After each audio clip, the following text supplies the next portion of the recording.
आगे बढ़ते हैं। दिल्ली शराब घोटाले को लेकर बड़ी खबर आपको बताते चलें। शराब घोटाले मामले में जमानत मिलने के बाद मनीष सिसोदिया जेल से बाहर आ गए हैं।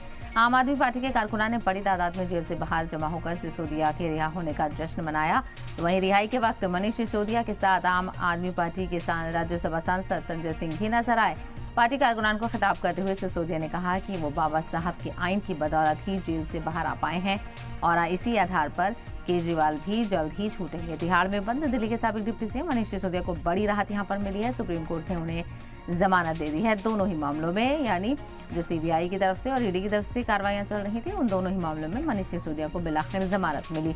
तो मनीष सिसोदिया वाज़ेह हो कि 17 महीने से तिहाड़ जेल में बंद थे और मुबैना शराब घोटाले में ट्रायल शुरू होने में हुई देरी को देखते हुए सुप्रीम कोर्ट ने सीबीआई और ईडी दोनों मामलों में सिसोदिया को जमानत दे दी है। जमानत मिलने के बाद उनके तिहाड़ से बाहर आने का रास्ता साफ हुआ और वो बाहर आ गए हैं देर शाम। तो वहीं दिल्ली के वज़ीर आला की रिहाइशगाह पर पहुंचे मनीष सिसोदिया ने अरविंद केजरीवाल की पत्नी सुनीता केजरीवाल, उनके दोनों बच्चों और माता पिता से मुलाकात की। तो वहीं मनीष सिसोदिया से मिलकर सुनीता केजरीवाल भी जज्बाती हो गई। तिहाड़ जेल से बाहर आए मनीष सिसोदिया, सुप्रीम कोर्ट ने मनीष सिसोदिया को जमानत दे दी है और 17 महीने के बाद मनीष सिसोदिया जेल से बाहर आ चुके हैं।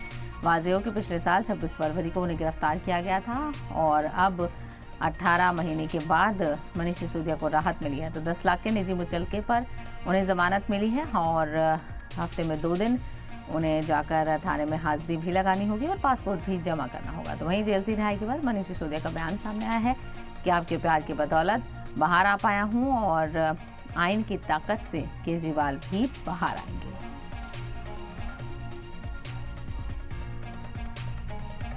बाबा साहब ने जो सपना देखा था कि कोई तानाशाही सरकार आएगी तो तानाशाही भरे कानून बना बना के जब नेताओं को, विपक्ष के लोगों को जेल में डालेगी तो इस देश का वो संविधान जो बाबा साहब ने बनाया था उनकी रक्षा करेगा।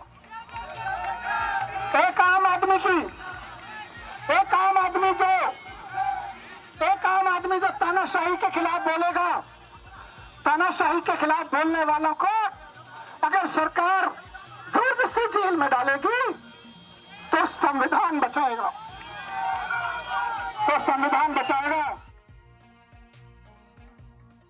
बहुत बड़ा दिन है और देश की सबसे बड़ी अदालत ने आज जो बातें कही हैं वो बहुत बड़ी मील का पत्थर साबित होंगी। उन्होंने कहा, जब फैसला आया तो अभिषेक मनु सिंघवी साहब ने कहा कि आपका बहुत धन्यवाद, आपने रिजर्व करने के 3 दिन में ही फैसला सुना दिया।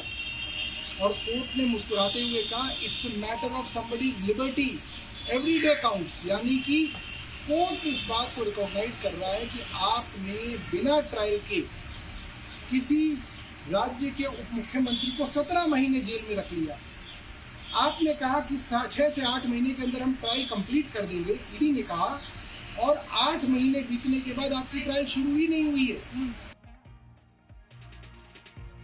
जबरदस्ती हमारे नेताओं को पकड़ पकड़ के जेल में रखा गया। मनीष सिसोदिया जी को 17 महीने तक जेल में रखा गया। क्या भारत के प्रधानमंत्री उनके जीवन के इन 17 महीनों का हिसाब देंगे?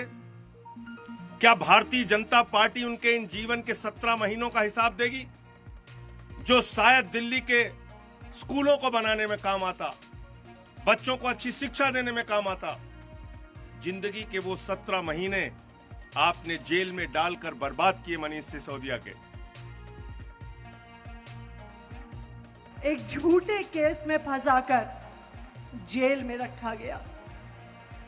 आज का दिन भारत के इतिहास में, भारत की शिक्षा व्यवस्था के इतिहास में जाएगा कि उस शिक्षा क्रांति के जनक की आज बेल हुई, आज सच्चाई की जीत हुई, शिक्षा की जीत हुई, दिल्ली के बच्चों की जीत हुई।